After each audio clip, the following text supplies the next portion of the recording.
Most people don't fail because they are untalented. They fail because they never truly wanted something badly enough. At the start of Blue Lock, Isagi loses the most important match of his life, and after the game ends, he screams. Not because he's embarrassed, but because he genuinely gave everything he had and it still wasn't enough.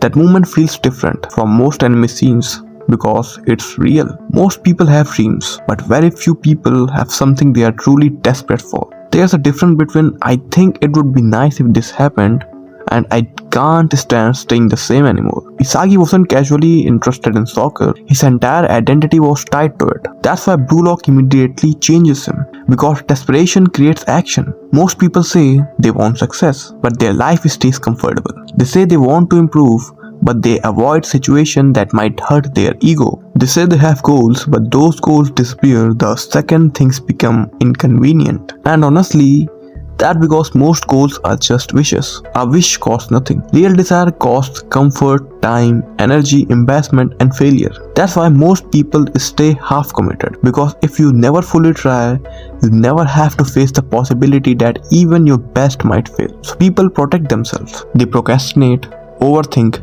wait for motivation, wait for confidence, wait for the right time. But underneath all that is a fear. Because once you truly commit to something, the result becomes personal. That's what makes Isagi different. Even when he loses, he reacts like someone whose entire future is on the line. And that hunger is exactly why he keeps evolving faster than everyone else. Not because he's the most talented, but because he's willing to confront himself honestly. Blue Lock keeps forcing players to ask one brutal question. How badly do you actually want this? Not how cool this dream sounds, not how motivated you feel at night, but what are you actually willing to sacrifice for it? Because people who truly want something move differently. They think about it constantly. They obsess over improvement. Failure frustrates them deeply. They adapt instead of making excuses. And most important, they act even before they feel ready. That's why Isagi changes so quickly throughout Blue Lock.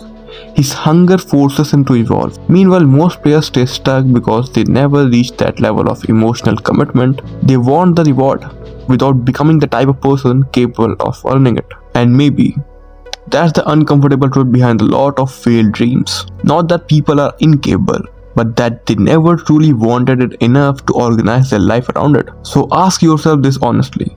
When was the last time you were genuinely frustrated after failing? Not disappointed for a few minutes. I mean truly frustrated because you gave everything you had and still came up short. And if you can't remember a moment like that, maybe the problem isn't your ability. Maybe you have just never found something you want badly enough.